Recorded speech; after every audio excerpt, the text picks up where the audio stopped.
Good afternoon, ladies and gentlemen. We are here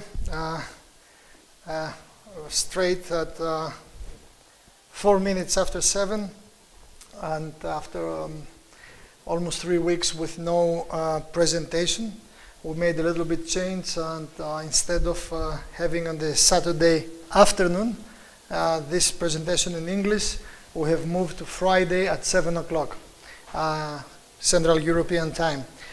For those of you that you may watch for the first time, or you're gonna watch at second on another level, you can subscribe. You can send us your email so you can receive the updates at least 2 days ahead when we are going to have an English presentation like this.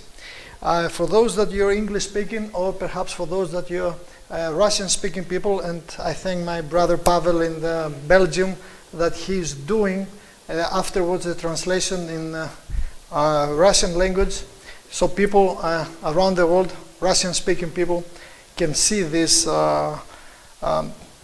issues of information. It will be very beneficial to know that this channel is dedicated to study God's Word from one side, and secondly, to have a scientific based and evidence proved or proof positive regarding where we're going, why we're here, and where we come from.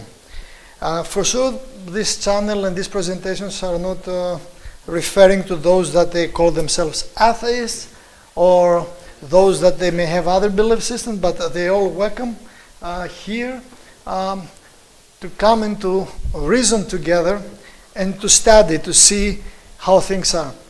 The bulletproof issue of science is not to investigate the existence or not of God. Science either will be in medicine or in any other kind of faculty. The main issue and the target is just to pinpoint what is going on, how this is going on, either in a chemical, in biological, or another level, and how we can work for the benefit of us and for the mankind, these things that we come to know in our understanding. So today, for those of you that you received the email before a couple of days ago, our topic is Genesis. Is the book of Genesis the book of beginnings, fables, or foundation for the faith of a child of God? And as you can see in the front cover in Time magazine, is the Bible fact or fiction? Archaeologists in the Holy Land are shedding new light on what did and didn't occur in the greatest stories ever told. So, to be in the cover, front cover in Time magazine, means there are serious people that seriously they are seeking after the truth or evidence or information. In Romans, in New Testament, in the Epistle to Romans from Apostle Paul, in chapter 5, verse 12, it is written, "Therefore, sin entered the world through one man, and death through sin. And in this way death came to all people because all have sinned." Here in the Bible, for those of you that you're Bible-believing Christians, and for those that you are not, it's okay. We can elaborate on that in some future time, or you can go back. We have, I think, 3 or 4 presentations in our channel in English, so you can see some of them. We have also a whole presentation that has to do with the coronavirus, COVID-19 pandemic, and all this bumbo jumbo. So the Bible is clear that death is a result not of any process, accumulative process in evolutionary tree, but has to do with the sin issue. And this is the complete difference between the worldview, the Weltanschauung, as the Germans say, how a Christian is seeing through a telescope or a microscope the world, and how an agnostic or an atheist or a pantheist may have a view.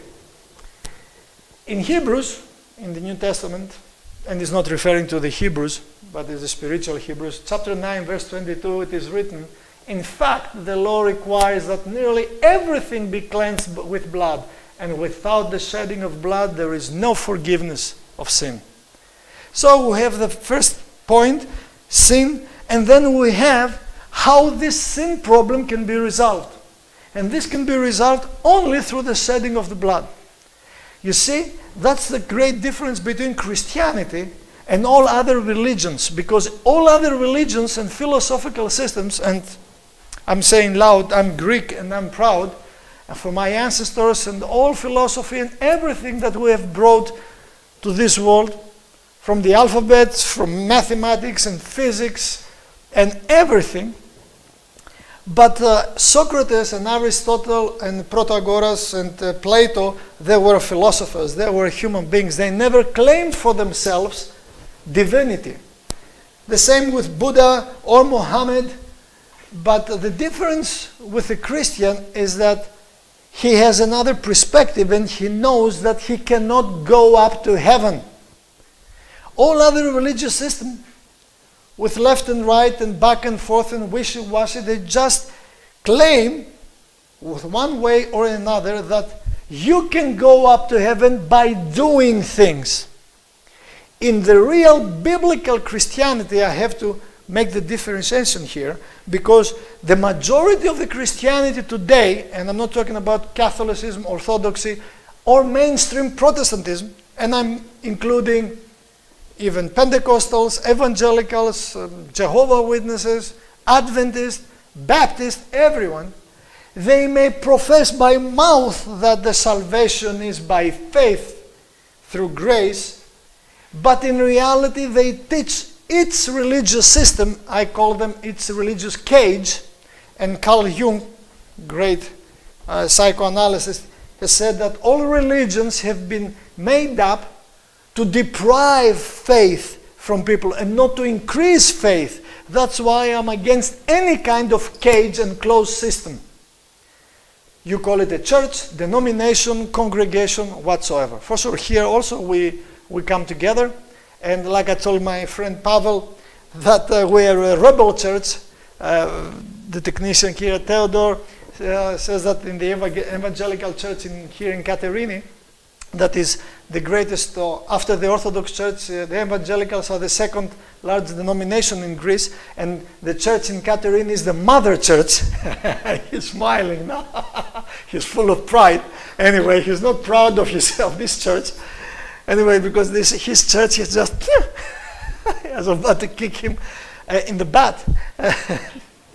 But, to cut the long story short, they have announced that, I don't know in your countries, but here in Greece, to keep the safety rules, because safety is important, and security is important, and health is important. Now listen, safety, security, and health is not the most important thing. I'm saying this as a scientist, after all these fields of science that I have been through, these 30 years that I keep on studying. This coming July I'm graduating in dietology and nutrition, and that will be the last because I don't want to spend any money and the time is short. But all these 30 years of non-stop studying, there is a great difference. I have come to know from the fields of biology or medicine or neuroscience or astrobiology or dietitian and anything, or physics and maths and everything, that safety and security and health is not the most crucial thing. Health is important. If you lose health, you lose everything. But above health is truth, is freedom, and justice. This is the Trinity that this God that I worship and follow, and I'm his disciple, I have come to see through the Bible and through these different issues of science that I have been going through. Freedom is important. Okay? So when people say you go to church, like I was saying about the evangelical church, and you have to announce ahead that how many people will get inside the congregation on Sunday morning, they go on the wrong day in the church and they do the wrong things in the church. And they say, okay, we have 2 sermons on Sunday because the church, the capacity of the church, how many people they may No, how many normally they have, the capacity? About 200 people they can get inside this church building, and now maximum will be 50 with masks. Only the pastor will not wear a mask, but he will wear a mask if he goes close, to have a close contact with his... No hymnal, nothing. Because through Christian hymnal, COVID-19 gets in the air. You see, I don't know if you have heard the song from Phil Collins. I can hear it coming in the air tonight. Oh, wow. I don't know why they're doing this. It's stupid. Before a couple of days ago, came out from a whistleblower from the German government, a paper called MK4. It's not MK Ultra. That was another system that they have done in the 50s, 60s, CIA, to demolish the hippies movement. MK4, and whosoever of you speaks German, I can send it, if you send me an email, to read it in the original language. And what this paper says, that the lockdown and all these measures were for nothing, because you have the 383,000 so-called deaths from COVID-19, the half of them through a polymerase chain reaction test is false positive, and the rest of them, they died not from COVID-19, but with COVID-19. That makes a great difference. We shouldn't have done this, taken these measures, this paper says, from the German, from Reichstag. And the reason is that 2017, 2018, there were worldwide 1.6 million people dead because of seasonal flu. Now, today in the Greek TV, nationwide, they saw that there was a company that the World Health Organization used to make to receive the statistics. And I have said time and again, there are lies, damn lies, and statistics. And this company, this private company, we don't know from where it gets the money. They have made statistical distortion in the data, and they have so-called driven away the specialists and doctors, so they have declared pandemic. And I'm asking myself and wondering myself, why there is no prosecution? Why they don't take them to court? Where is justice? You will never find justice. So I have told to my friend Pavel, to close the parenthesis, that here we are rebels. We don't keep this kind of human laws. We hug each other, we kiss each other, and we have close contact.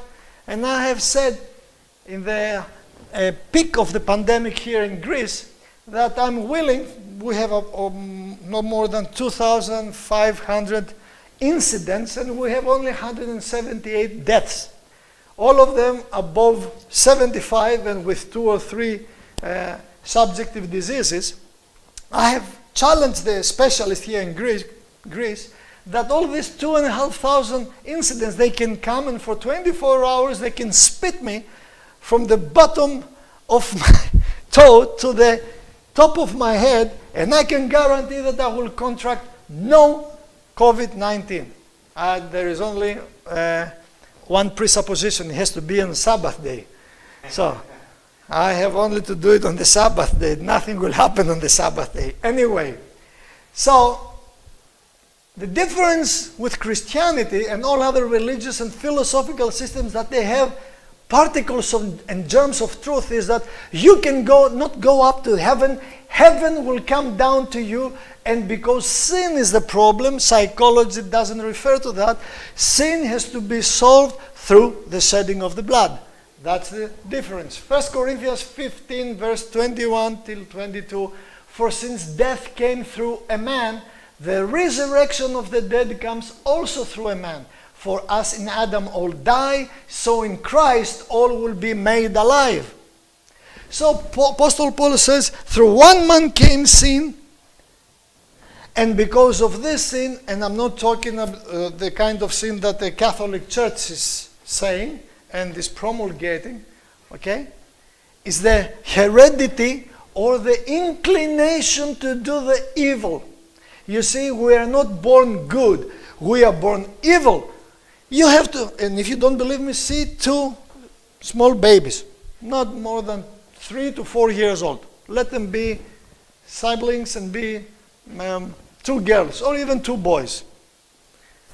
And if the mother or the father takes these 2 young children and buys to one ice cream, the other one, because he has such an altruism, will say, "Oh, Dad, oh, Mom, I feel so good because you bought ice cream for my brother and I didn't took nothing." No. Every normal child will start, "I just want to have ice cream." You see, selfishness, Selbstsucht, egoism is implanted because we lost contact with God. And what God is doing is trying to restore this kind of relationship. What is the Bible? Is the manual for the total restoration.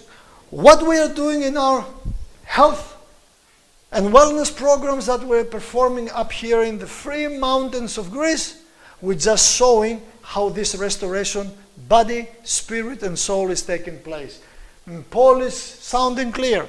Through one man came death, through one man came life, and all will be alive through Jesus Christ. In the same epistle, the same chapter, a little bit later, verse 45 to 47, so it is written, and now it is Paul is quoting, the first man, Adam, became a living being, and in the ancient Hebrew is a living soul. Became a living being. He didn't have an immortal soul, and this soul was implanted in a dead corpse. Okay? He became. The last Adam, a life-giving spirit, is talking about Jesus. The spiritual did not come first, but the natural. And after that, the spiritual. The first man was of the dust of the earth, the second man from heaven. Gospel of Matthew, chapter 19, verse 4 and 5. And Jesus was talking about the marriage to Pharisees and to the Sadducees. And Pharisees and Sadducees today will be left and right in political scene.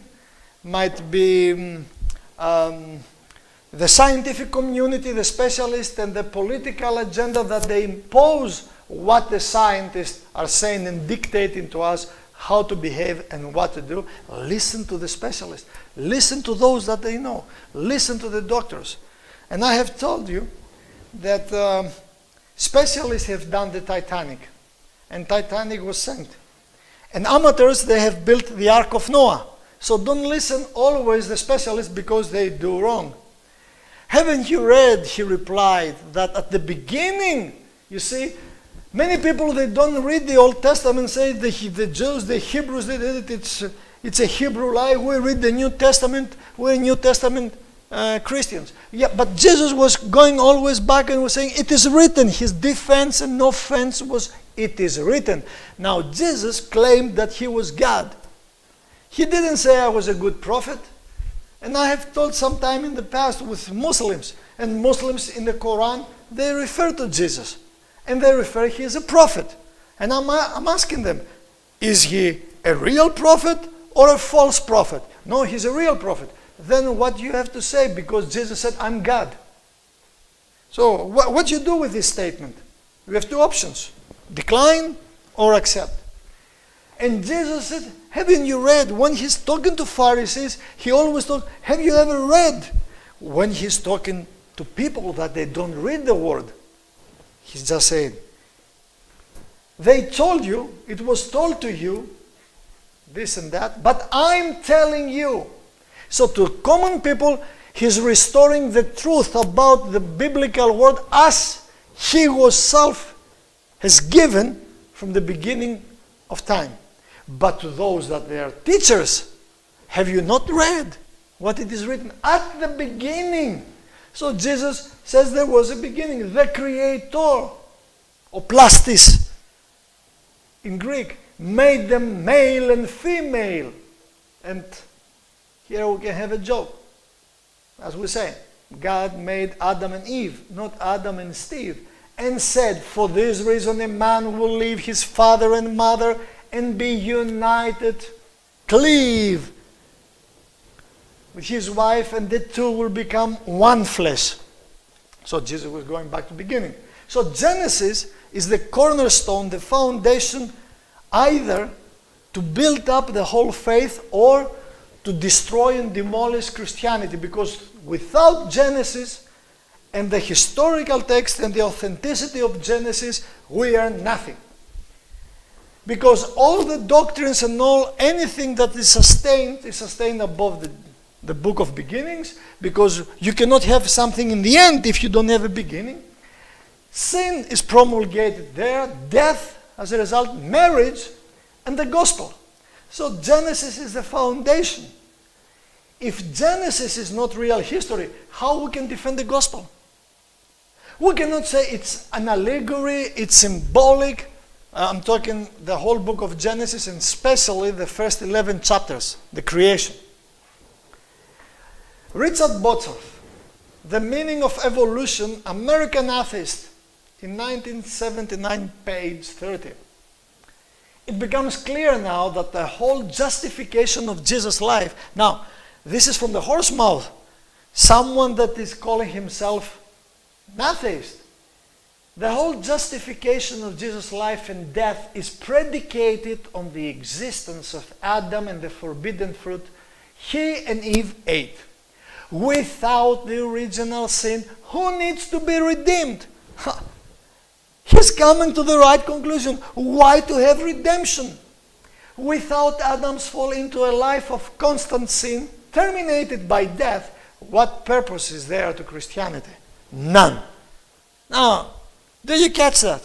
There is no purpose for Christianity. And one reason that Christianity is sleeping, better said, is snoring, almost dead, is because of this. They have abandoned the biblical foundation of Genesis. They have no real foundation. He goes on, Christianity must be, I'm quoting, totally committed to the special creation as described in Genesis. And Christianity must fight with its full might, fair or foul, against the theory of evolution. Wow. That really is a hammer. He says, he's not a pastor, he's not a preacher. He says that Christianity must be totally committed. Totally committed is how much percent? 85, 95.6, 99.9, now 100%. What is the first commandment? You shall love the Lord thy God with all your might, all your soul, and all your heart. All right? Then either fair or foul against the theory of evolution. He goes on. The day will come when the evidence constantly accumulating around the evolutionary theory becomes so massively persuasive that even the last and most fundamental Christian warriors will lay down their arms and surrender unconditionally. I believe that day will be the end of Christianity, and we're almost at the end, because the majority of Christian pastors, preachers, and priests, they have laid down their arms because so-called we have a massively persuasive evidence about the evolutionary theory. And in this series, starting from today, we are going to deplore and to explore and to defy and to rectify if that is so. Like I told you at the beginning, the role of science, and I'm claiming myself as a scientist, but as a normal human being, cogito ergo sum, I think, therefore I exist. I have to see if that is true. I have to find evidence for one or the other theory. So we have these worldviews in conflict. Darwinism, evolutionary theory, and Jesus on the other side. And there is no compromise. Compromise is impossible. But the Catholic Church, a long time ago, has acknowledged that evolutionary theory is not a fiction. So the Pope himself. So when the Pope speaks, who am I? I am no one, but who are you? I don't care if you're the Pope. World views in conflict. So here we have atheism, and then it's built upon atheism, naturalism and materialism, dialectic or historical materialism for the communists, evolution, humanism, and to all of these, let's hear what Professor Provine, a professor of biological science, Cornell University, and this is from the Origin Research. Let me summarize my views on what modern evolutionary biology tells us loud and clear, and I must say that these are basically Darwin's views. There are no gods, no purposive forces of any kind, no life after death. When I die, I am absolutely certain that I'm going to be completely dead. That's just all that's going to be the end of me. There is no ultimate foundation for ethics, no ultimate meaning in life, and no free will for humans either. Now, you listen what he said, and I just have put it on the screen for you to read it. What he says is that he summarized his views. He doesn't have any evidence, but according to his research, he summarized what modern evolutionary biology tells us loud and clear. So what they say is that there are no gods, so Hindus, Muslim, Buddhists, Christians, just go away. No purposeful forces of any kind, no life after death. When I die, I'm dead. That's just all. There are no ultimate foundation for ethics. Now, do you see why we have today your truth, my truth? We have subjective approach to reality. No ultimate meaning in life. And Viktor Frankl, that he survived from Auschwitz, he was a disciple, a student of Sigmund Freud, the third school of Vienna in psychoanalysis. After he survived from Auschwitz, and when he went in, he was a professor of neurology in Vienna University, medical university, and hospital, I'm sorry. And as a student of Sigmund Freud, he believed what Freud has taught. But when he was inside Auschwitz, and he came out, and he was honored with 28 doctoral titles. He died in 1998, in the age of 92. He concluded that a person, if he has no, or he or she has no ultimate meaning in life, he is dead. And this defines a person that he will fight or flight. And no free will. No free will for humans. So we are doomed. So, from the one side you have evolution, man's opinion, because the professor is just a person. We have aloneness, violence. You saw it's not only in school, the bullying and this, you see it in the society. Behavior in homosexuality, pornography, abortion. The #1 cause of death. Last year we have 42,500,000 registered abortions worldwide. That means 42,500,000 people in the sake and for the sake of the pleasure and the free will and the choice of the woman, because she liked to do what she liked to do, but she didn't want to have the consequence of this. These people died. They are living souls. Because you heard the professor, there is no ethics. And on the other side, you have God's word with creation. We have a lawgiver and a law. We have marriage, standards that are valid for everyone at any given time. You see, the law of gravitation is valid for each one of us, believe it or not. And you have meaning of life. Here you have no meaning. Gallup poll 2011. Belief in God by demographic categories. Do you believe in God? Do you believe in God or a universal spirit? In the United States, national adults, 92% said yeah. Men and women, 18 to 29 years old. The youngsters in high school and university students, beliefs of students. Barna Research 2006. 61% of young adults who were regular church attendees are spiritually disengaged in their 20s. That means when they get in the university, 1 out of 2 young Bible-believing or Christian-believing youngster is losing the faith. 20% of those who are spiritually active during high school maintain a similar level of commitment in their 20s. Only 20%.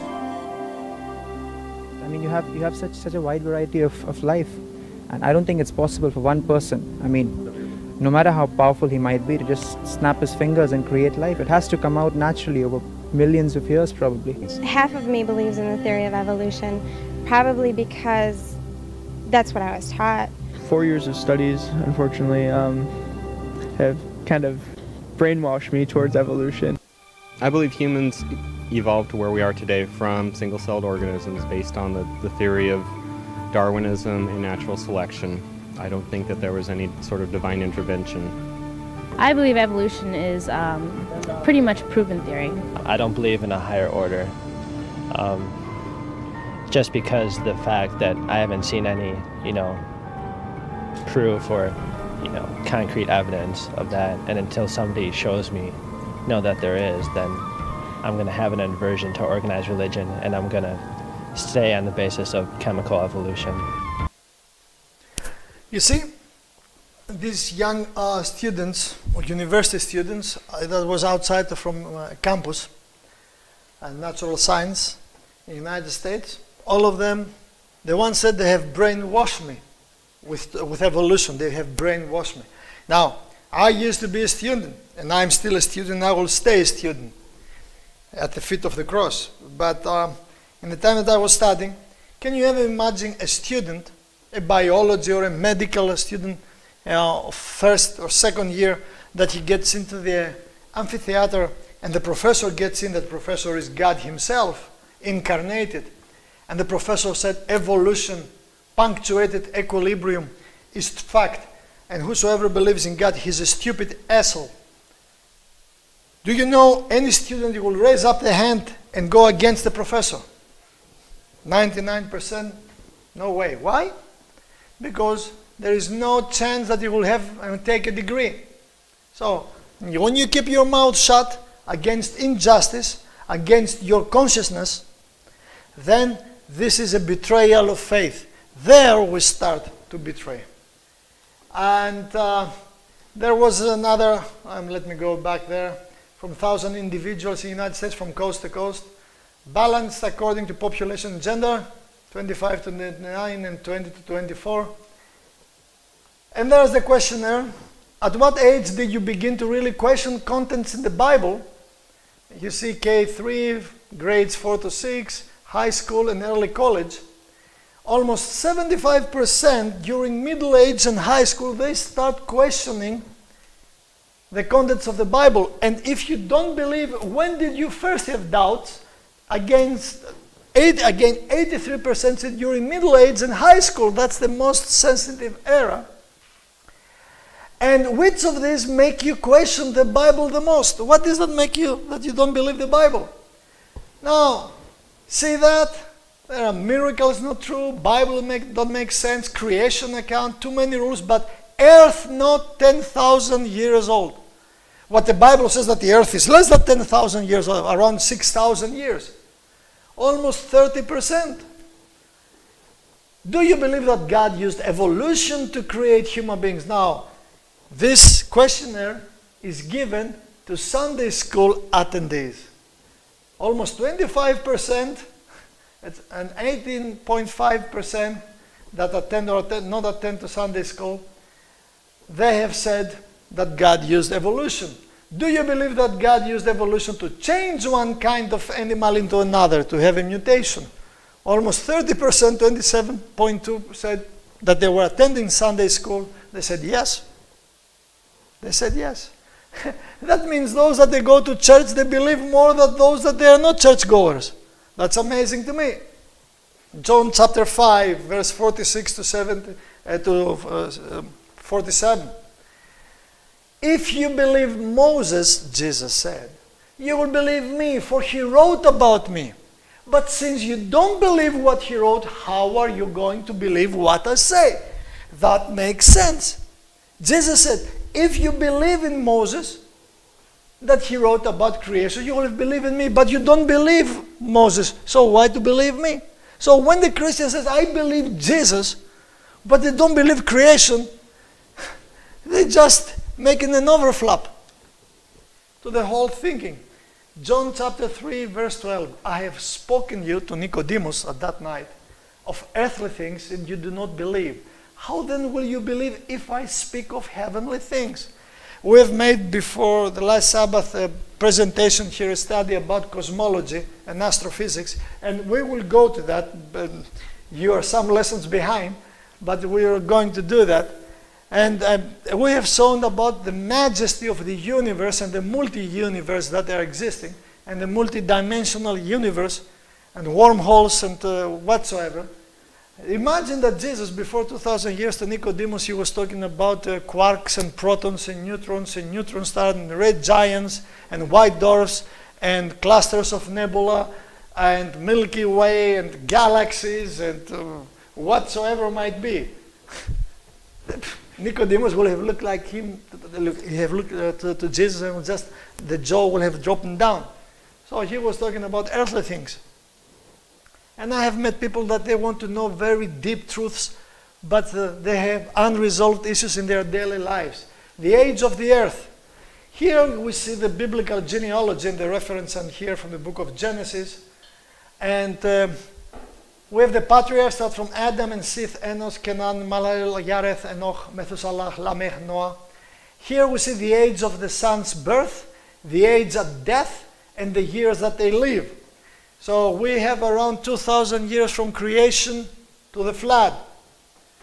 And something here is that all the people, their real age timing here, and the word sickness and disease till the flood is not existed. That means Adam lived 930 years. He was full of vigor and strength. No signs of getting old, no pain, nothing. He just slept and was dead. Disease came after flood. That's another issue. Here we see creation, from creation to Jesus Christ, and we see here the timing. I don't have time to go to details. You can freeze that. That's a whole is a whole presentation, only this slide. But anyway, we have here the year of the flood, and around here the year of creation.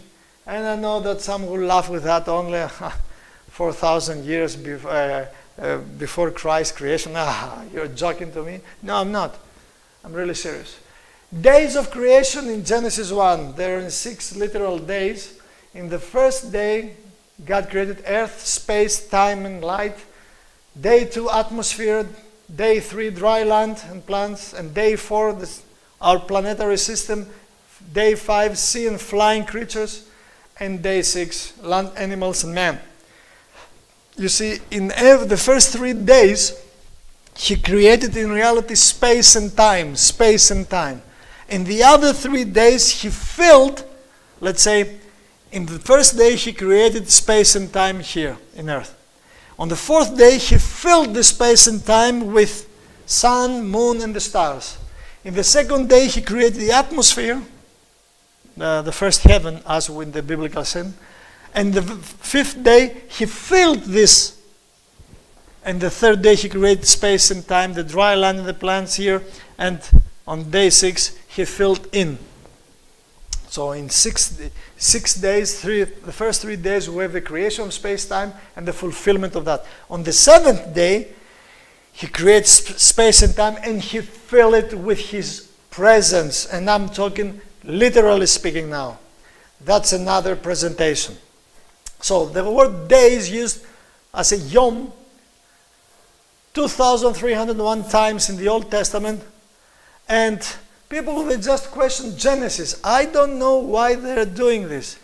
Because if there are not literal days, then in the Old Testament, poor Joshua here, the 7 days that they were going around Jericho, and he was going with it might be 1,000 years or 10,000 of years. The poor Israelites, they have to be for 7 periods of time Or the poor Jonah that said 3 days and 3 nights in the belly of this beast, the whale. It might be 3,000 years or 3 million years there. He have become a grandpa. And the master too. No teeth. Creation, day 1 and 2. You can read it. In the beginning, God created the heaven and earth. You can read it if you have your Bible. Go again there and study it carefully. And there was evening and there was morning the first day. And there was evening and there was morning the second day. We have the repetition. All this. Evening and morning. Evening and morning. The day starts by the sunset and finishes in the sunset. All consecutive 6 days we have this rhythm. And as we make the exegesis, I will say it with Greek pronunciation. So, when I speak German, my daughter says, Papa, you speak Greek with German accent. Then I say to her, you can accomplish the half that I have done with my Greek accent German, and then you can do more. So, yom in the context, what is exegesis? Is a critical explanation or interpretation of a text, portion, especially of the Bible. So, yom in this context is a regular length day, as it is written. And let's just make some systematic theology. 410 times the day with a number in plural or singular means ordinary day. 38 times it's evening and morning without the word day, the same. 23 times evening and morning together with the word day, the same. And night with day, 52 times, all the same meaning. So where do you fit the million years? Somewhere before the beginning, the first day. Somewhere between Genesis 1 or 1-2, gap theory, we say this. Spread the million of years in 6 days, we call it progressive creation or theistic evolution. No. William Dembski, professor of Baylor University, then Southwestern Baptist Theological Seminary in Texas, currently a professor of the Southern Evangelical Seminary. Tell your guy, a senior fellow of the Discovery Institute. So, in reality, in the book The End of Christianity, read this. I don't want to go to all this bumbo jumbo, but it says the young earth solution to reconciling the order of creation with natural history makes good exegetical and theological sense. Indeed, the overwhelming consensus of theologians up through the Reformation held to this view. I mean, up to the Reformation, they held to this. I myself would adopt it in a heartbeat, except that nature seems to present some strong evidence against it. I'm hardly alone in my reluctance to accept young earth creationism. He's a Christian. In our current mental environment, informed as it is by modern astrophysics and geology, the scientific community as a whole regards young earth creationism as scientifically unattainable. And he is a Christian. Wow. Hugh Gross, another Christian, is a leading proponent of the day-age creation. That's another, the gap theory. And he has a ministry of reasons to believe. He has charters in many US cities, including Seattle. And he goes to that, but he put some gaps in there. Hundreds, thousands of years. So creation and time, so God's revelation is not limited exclusively to the Bible's words. Wow. The facts of nature may be likened to a 67th book of the Bible. No. You're right, but you're wrong. Why? Because nature can point to God's revelation, but cannot be a book without blemish and infallible, because nature is degrading. So I cannot conclude and extract scientifically based evidence or hardcore evidence because of natural phenomena. No. And he goes on, not everyone has been exposed to the 66 books of the Bible, but everyone on planet Earth has been exposed to the 67th book. The book that God has written upon the heavens for everyone to read. And the Bible will tell us it's impossible for God to lie. So the record of nature must be just as perfect and reliable and truthful as the 66 books. No, you are rightfully wrong. Because God never lies, but God allows sin, and you have, a degradation. It cannot be the record of nature just as perfect and reliable and truthful as the Bible. No way. You go out, dear Professor Ross, and try to walk without shoes, especially outside here in Greece. You will see how you're going to shout from joy and start having the gift of speaking in tongues from the ow, ow, ow, ow, ow experience. That was not from the beginning. Jesus said when the disciples, came the Sadducees in Gospel of Matthew, and they tempted him. You know the story. There was one that he died, and his wife married the second, the third, the Levirate marriage. Whose husband going to be in heaven? You remember what Jesus said? You're fooling yourselves because you neither know God nor the truth.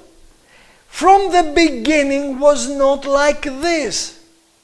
There is an adaptation, a change and transformation, a mutation, you name it, because of sin. Sin makes the catastrophic effect upon all nature. We see it today. You don't have to be a rocket scientist. Don't fool me. So, Genesis chapter 1 to 3, history or fiction? And we're just scratching the crust, the surface now. How long done after Adam, reading Genesis and Age of Evolutionary Science, in current Christian thinking about Adam and Eve, several scenarios are on offer. The most compelling one regards Adam and Eve as strictly literal figures, characters in a divinely inspired story about the imagined past that intends to teach theological, not historical, truths about God, creation, and humanity. Although historical Adam and Eve have been very important in the Christian tradition, they are not central to biblical theology as such. The doctrines of the fall and original sin may be reaffirmed without a historical Adam and Eve. Whoa, whoa, whoa, whoa. But invite reformulation given the overwhelming evidence for an evolving creation. Evolving creation. We're going to have a subject about what is an evolution or an adaptation. John Polkinghorne, professor of mathematical physics at the University of Cambridge, becoming ordained Anglican priest, served as the president of Queen's College, Cambridge from 88 to 1996. First of all, listen to him. I do not think that Adam we all know, I'm sure, that Adam in Hebrew also means just humankind. It's the same word. And I think myself that both really in Genesis 3 and certainly in Romans 5, that Adam stands for humankind and the human condition. And obviously something has gone wrong with the human condition. I mean, there is a slantiness in human affairs. That's clear enough. A great American theologian said the only empirically verifiable Christian doctrine was original sin. Just look within yourself and look around, you'll see it. And what I think, absolutely. So I see Paul as presenting Jesus as the one who reverses that situation. And I don't for a minute believe that that a single disastrous ancestral act brought into being death that had no longer been present, had not earlier been present in the world. The dinosaurs were all wiped out 65 million years ago. And so biological death has been there a long time. What came into the world with the fall was not biological death, but what you might call mortality. Our self-conscious ancestors were aware that they were going to die, in a way that animals are not, and they had alienated themselves from God. They had somehow turned from God into the human self. So they knew they were going to die. They had lost contact with the one whose good and perfect will is the only ground for the hope of a destiny beyond death. And so sadness at human transience and mortality came into the world with that not single disastrous event, but that process of the fall, of which we are today all the heirs. That's how I understand Romans 5. I think that does all the theological work that Paul needs it to do in Romans 5. I'm not saying that Paul thought of it exactly that way, because obviously he didn't, but I think the essence of what he was wanting to say is conveyed by that. So I can take Romans 5 absolutely seriously. It's a very important part of a very important letter, but I can interpret it in that sort of way. So, you heard him? Adam was not a real man. He's about, because the word Adam means the first man, so it's all the whole human race. So when Adam met his wife, Eve, that means there were one human race, we don't know how many people, 5, 10, 10,000, and Eve was another human race. So two human races, they came and they have sex. So that's an orgy. So Bible will have made, and they made an orgy. And you see how deceitfully he comes to this. They didn't die. This happened 65 million years ago. There's not a biological death precedes that. A lot of scientific and a lot of philosophical. It's not philosophical. Don't blame that word. The word philosophy in Greek means love for wisdom. So those people, they're not wise. And if you watch in the video, there was a plan. And he was up in the pulpit, and on the left there were two people. The one was like this. He was not praying. He was almost ready to sleep. No wonder with all these things that they say.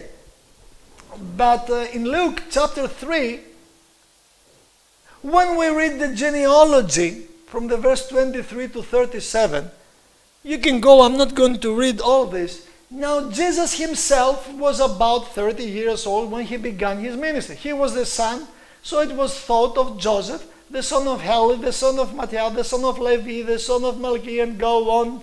And then as you go down to the beginning, the son of Methuselah, the son of Enoch, the son of Yareth, the son of Melahel, the son of Kenan, the son of Enos, the son of Seth, the son of Adam, the son of God. So I think that this professor in Queen's College in Cambridge, and doctor, professor, and reverend, because he wears this white collar here.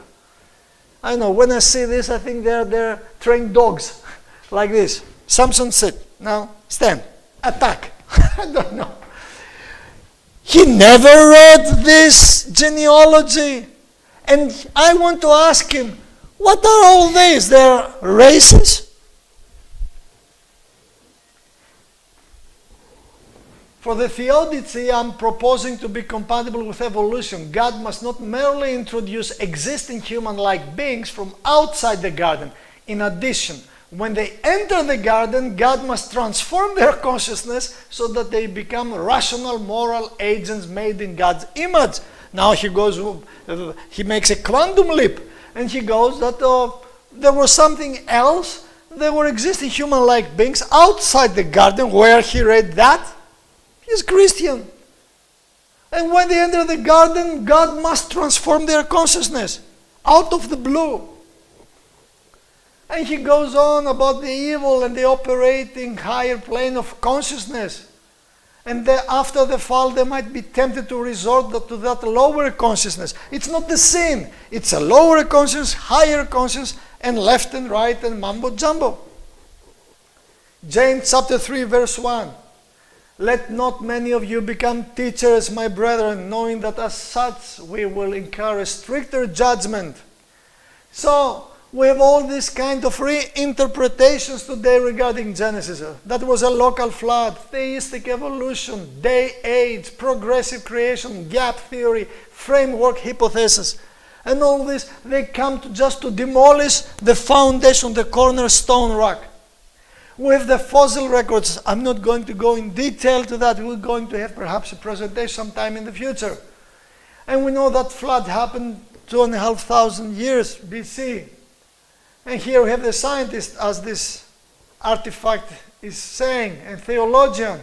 The Bible is not true. The rock layers show that the earth is a million years old. You have to believe me. I thought that belief is for the believers, not for the scientists. I'm a scientist. He juxtapose himself. I'll just accept the million years and add it to the Bible and the theologian, because he has no scientific regalia. He's not studied for himself. And we have the Precambrian and Paleozoic and Mesozoic and Cenozoic and life and all this. And this is from Geologic Society of America, 2009 edition. And we can go to that, not today, and we can see that the rubber meets the road. It's not just an easy come and easy go. Genesis chapter 7.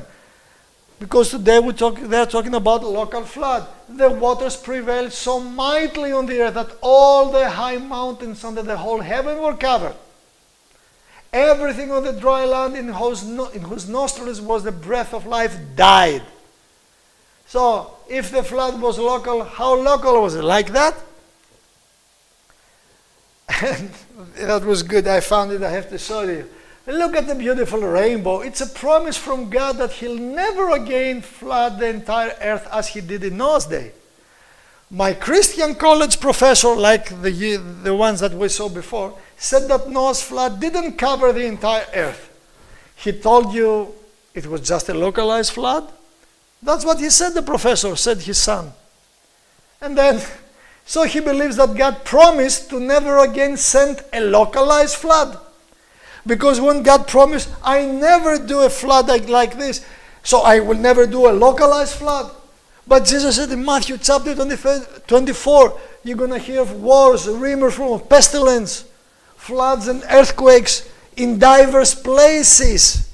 The sound of the waters will roar and the hearts of many will freeze. So God promised He will never do a localized flood. What we see today? 2 Peter chapter 3, verse 3 to 6. First of all, you must understand this, that scoffers will come in the last days. They deliberately ignore this fact that by the word of God, heavens existed long ago. An earth formed out of water and by means of water, through which the world that then existed was deluged with water and perished. This is New Testament. They deliberately ignore this fact that the world that was existed was destroyed by water. A naturalist cannot correctly interpret the world with supernatural history.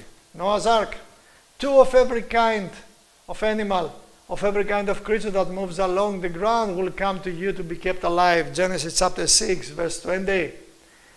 And then we find here with paleontology and archaeology, 65 million years old, how they do that. Rocks do not come with tags saying how old they are. Like we do in Facebook today. I make a tag. No. And there are hundreds of physical processes set limits on the age of the world.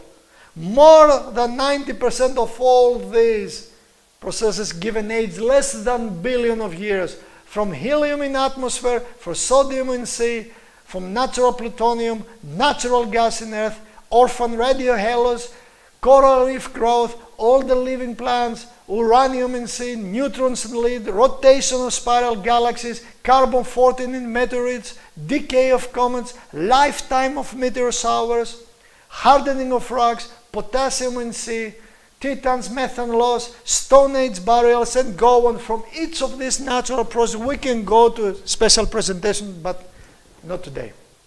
So, the biblical history time starts from creation. We have the genealogies, flood, the coming of Christ, and we're to present. Where do you fit the million of years here? It's a straight line. Those who do not know history are doomed to repeat it. Edmund Burke. And that's very important to know history. Luke chapter 17, verse 26 to 27. As it was in the days of Noah, so it will be in the days of the Son of Man. They ate, they drank, they married, they were given in marriage until the day when Noah entered the ark and the flood came and destroyed them all. And we're living at the same era right now. Thomas Huxley, Science in Hebrew Tradition. Thomas Huxley. Now, listen to what this person is saying.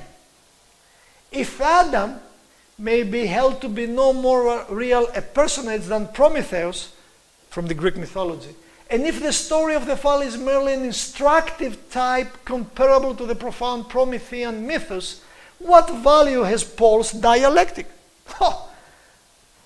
The punishment fits the crime. Why Paul to have all this Christian dialectic? No reason. I confess I soon lose my way when I try to follow those who walk delicately among types and allegories.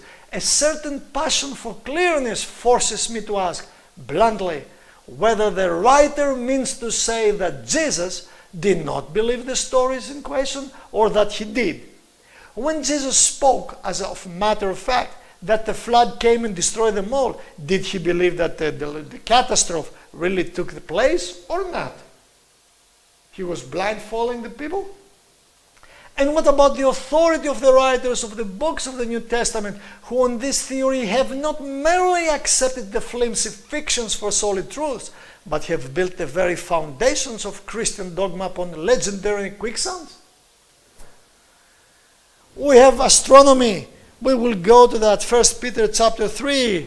Always be prepared to give an answer to everyone who asks you to give the reason for the hope that you have. We need to study. We need to study like never before. And it's not the study of any faculty of science or the Bible that will give us knowledge and make us better, but will teach us if we humble ourselves and we want to hear, to see, acknowledge, believe, and live the truth in love as it is in Jesus Christ. I hope that you will doing good, having a blessed Sabbath. We will be again here for you next Friday at 7 o'clock. God bless you. Keep in touch. God is coming.